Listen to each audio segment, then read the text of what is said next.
tous cet après-midi qui nous sentons attristés, endoloris par la mort de notre bien-aimé frère Niquez,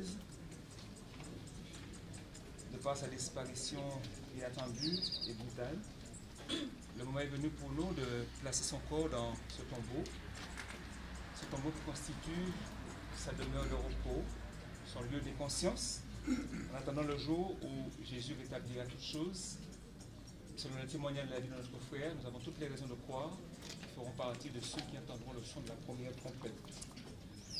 Parce que ce moment est particulier, parce que ce moment est certainement très douloureux, parce qu'il marque la fin définitive, la séparation définitive du corps de notre frère, et parce que nos mots certainement ne sauront suffire pour vous apporter la consolation. Juste avant de le placer, je voudrais vous inviter à vous tourner une fois de plus vers Dieu et entendre sa douce voix vous parler à chacun et vous dire, entre autres choses, ce texte qui nous a été lu à l'église tout à l'heure, Apocalypse chapitre 14, verset 13, et j'ai entendu du ciel une voix qui disait « Heureux dès à présent les morts qui meurent dans le Seigneur, oui dit l'Esprit, afin qu'ils se reposent de leurs travaux, car leurs œuvres les suivent. » Il y a une bénédiction qui est prononcée ici sur une catégorie de morts, ceux qui meurent dans le Seigneur, parce que leurs œuvres les suivent et ils ont la certitude, parce qu'étant morts dans le Seigneur, de vivre la résurrection. Personne ne connaît le fond du cœur des individus. Le témoignage de la vie de Frère Niquez, parce que personnellement j'ai passé quelques instants avec lui dans les derniers temps, nous donne tous ici à croire, tous ceux qui l'ont connu en tout cas, ceux qui l'ont échangé avec lui de près, tous ceux qui l'ont connu, nous donnent tous à croire qu'il fera partie de ceux qui entendront cette trompette, parce qu'il a mené une vie consacrée à Dieu, et jusqu'à la dernière minute, il avait gardé cette confiance en ce Dieu qu'il avait choisi de servir. La voix de ce Dieu dit encore, tendrement à vos oreilles, elle a du prix aux yeux de l'Éternel, la mort de ceux qui l'aiment. Au-delà de la séparation, aussi douloureuse qu'elle soit, Dieu nous donne l'assurance que si nous faisons le bon choix, comme il l'a fait, eh bien, nous nous retrouverons dans son royaume très bientôt lorsqu'il reviendra. Dans le livre de Thessaloniciens, l'apôtre Paul nous apporte cette assurance encore. Et il nous dit, pour vous qui êtes attristés, nous ne voulons pas que vous soyez dans l'ignorance au sujet de ceux qui dorment. Et l'expression est employée à dessein. Ceux qui dorment, ceux qui se reposent, c'est le cas de notre frère, afin que vous ne vous affligiez pas comme les autres qui n'ont pas l'espérance. Alors si nous croyons que Jésus est ressuscité, croyons aussi qu'il ramènera ceux qui sont morts en lui. Voici en effet ce que nous vous déclarons d'après la parole du Seigneur. Nous les vivants restés pour l'avènement du Seigneur, nous ne devancerons pas ceux qui sont morts. Car le Seigneur lui-même a un signal donné à la voix d'un archange, et au son de la trompette de Dieu, descendra du ciel, et les morts en Christ ressusciteront premièrement. Ensuite, nous les vivants qui serons restés, nous serons tous ensemble enlevés avec eux sur les nuées, à la rencontre du Seigneur dans les airs, et nous serons toujours avec le Seigneur. Et il termine le passage en invitant les Thessaloniciens, comme je vous invite aussi à le faire, à vous consoler les uns les autres par cette assurance, cette merveilleuse promesse que nous ne devancerons pas ceux qui sont décédés. Nous le déposons aujourd'hui dans ce tombeau. Lorsque le Christ reviendra, si nous avons fait le choix, c'est ensemble que nous irons à la rencontre du Seigneur. Amen. Et cela est très réconfortant. Nous avons l'assurance que la mort sera détruite. C'est un texte que vous pouvez lire à la maison, qui se trouve dans l'Apocalypse chapitre 21. L'auteur du livre de l'Apocalypse, l'apôtre Jean, parle de nouveaux cieux, nouvelle terre, où Dieu lui-même habitera avec ses enfants. Il nous donne l'assurance que la mort sera détruite. La mort ne sera plus. Il n'y aura plus de deuil, plus de cris, plus de ces choses qui nous troublent, plus de cette mort qui nous sépare de ce que nous aimons. Le Seigneur nous dit que tout cela sera détruit et nous serons avec lui dans son royaume pour toujours. La promesse donc de Dieu pour chacun de vous, chers enfants, chacun de nous, ne crains point car je suis avec toi. Oui, je voudrais que vous entendiez cela personnellement, et c'est bien que ce soit dit ainsi, non pas que je sois avec vous, mais que je sois avec toi. Ça descend à chacun d'entre vous. Ne promène pas des regards inquiets car je suis ton Dieu. Je te fortifie, je viens à ton secours, je te soutiens de ma droite triomphante. Oui, il y aura des moments difficiles, oui, les souvenirs vont revenir. Mais le Seigneur te dit à toi, ne promène pas des regards inquiets, car je suis là. Je suis là aujourd'hui. Je continuerai d'être là à chaque instant, même quand tu ne ressentiras pas ma présence, parce que c'est ce que je suis fidèle à ma parole. Avec toutes ces promesses à l'esprit, nous pouvons donc, comme l'apôtre Paul, s'adressant aux Corinthiens, nous pouvons presque en cœur dire avec lui: béni soit Dieu le Père de notre Seigneur Jésus-Christ, le Père des miséricordes et le Dieu de toute consolation, qui nous console de toutes nos afflictions, afin que par la consolation dont nous sommes l'objet de la part de Dieu, nous puissions aussi consoler ceux qui se trouvent dans quelque affliction. Que Dieu vous bénisse, que Dieu vous soutienne, qu'il vous fortifie. Et au-delà de ce moment présent, que vous puissiez placer votre confiance en celui qui revient bientôt. Que vous puissiez recevoir sa grâce cet après-midi, que vous puissiez recevoir sa paix cet après-midi, que vous puissiez recevoir sa pleine consolation et son véritable et grand amour pour vous. Que le Seigneur vous fortifie. Amen. Oui. Éternel, notre Dieu, créateur des cieux et de la terre, souverain maître de l'univers. Cet après-midi, Seigneur, nous sommes venus encourager la famille Maria. Nous voudrions te les présenter, Seigneur, te demandant de les garder dans le creux de ta main. Car toi seul, tu es le Dieu de toute consolation. Toi seul, Seigneur, tu pourras les consoler. Ô Seigneur, ils ont besoin de toi. Viens les fortifier et permets que les amis puissent les entourer et permettre, mon Père, que ta paix et ta grâce puissent reposer sur chacun d'eux. Seigneur, merci pour cette grâce que tu nous fais. Merci pour cette promesse que tu nous donnes, que tu reviens nous chercher bientôt. Sois avec tes enfants, au nom de Jésus. Amen. Oh, fais-de-moi ce que tu veux, de l'argile que je te donne. Fais un diamant précieux. Prends, Seigneur, prends toute ma vie. À toi seul je veux t'obéir. Par l'Esprit qui me sanctifie, sur ton autel je viens m'offrir.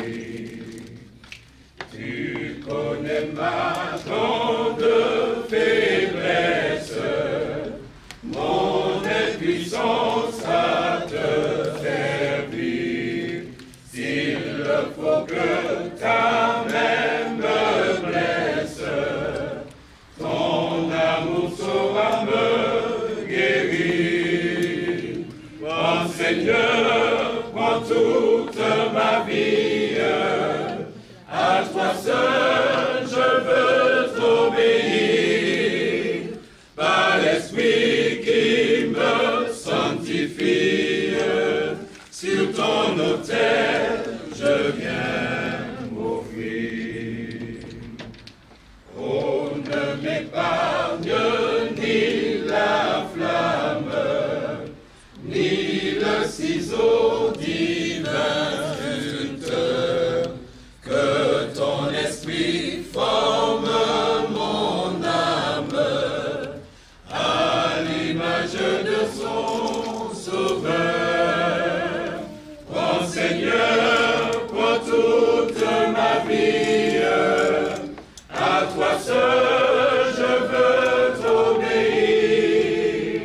Par l'Esprit qui me sanctifie, sur ton autel je viens m'offrir. Prends, Seigneur, prends toute ma vie. À toi seul je veux t'obéir. Par l'Esprit qui me sanctifie, sur ton autel je viens m'offrir.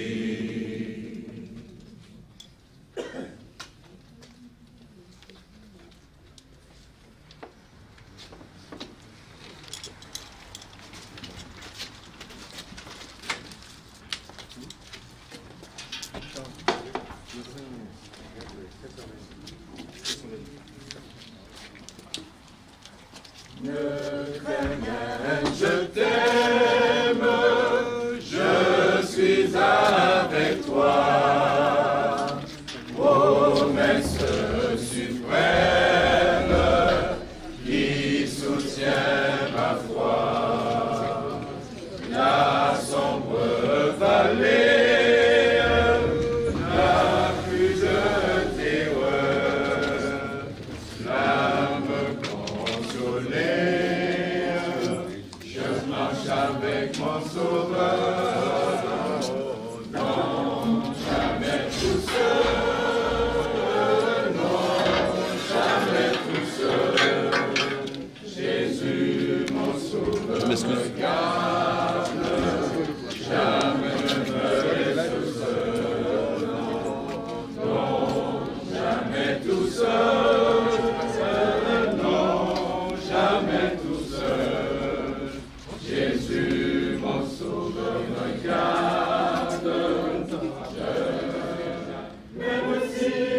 vers le Jourdain, entendez-vous, Christ nous appelle tous. Près de lui nous partage, à l'abri de l'orage, nous pourrons toujours réunir l'Église en sa patrie, entonera, Alléluia, gloire à toi Jéhovah. Bien alors il sera beau d'écouter l'harmonie du cœur sacré louant l'agneau dans le ciel. C'est l'agneau éternel. Sur la terre, je marche avec bonheur vers la maison du Père, vers la demeure où m'attend le Seigneur. Vers la maison du Père, vers la demeure où m'attend le Seigneur. Oh, on sera de face à face, pour toujours près de toi, je te verrai, mon roi. C'est la joie ineffable que Martine son sceau. 72.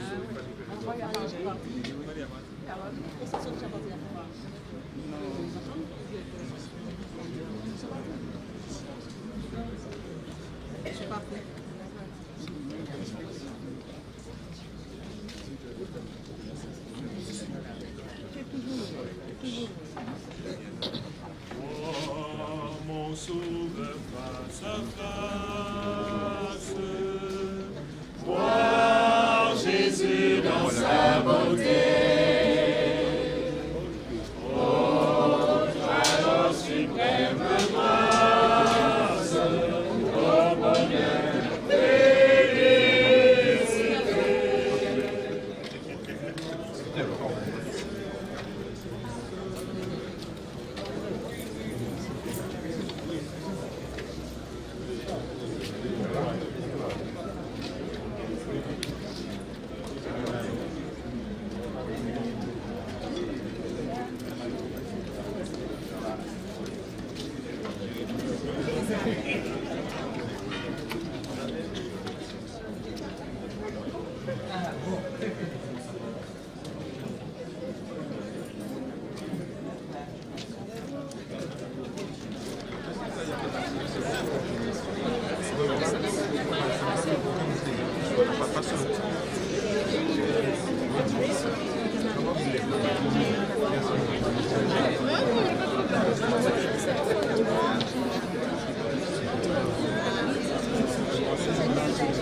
Vraiment, maintenant, ça me fait.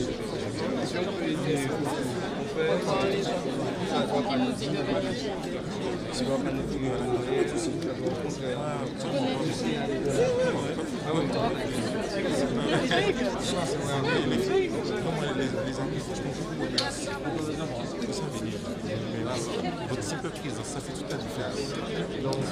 C'est incroyable.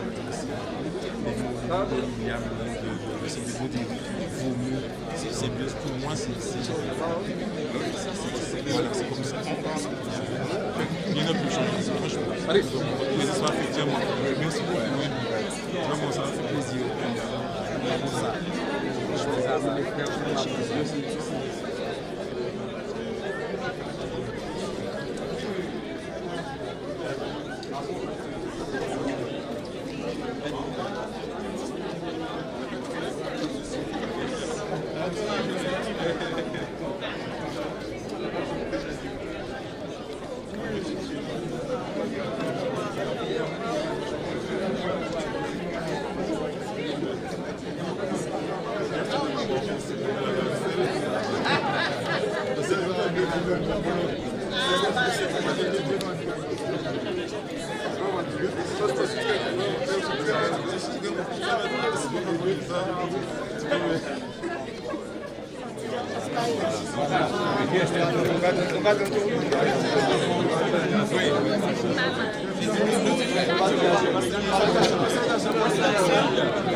Tu vois pas le temps.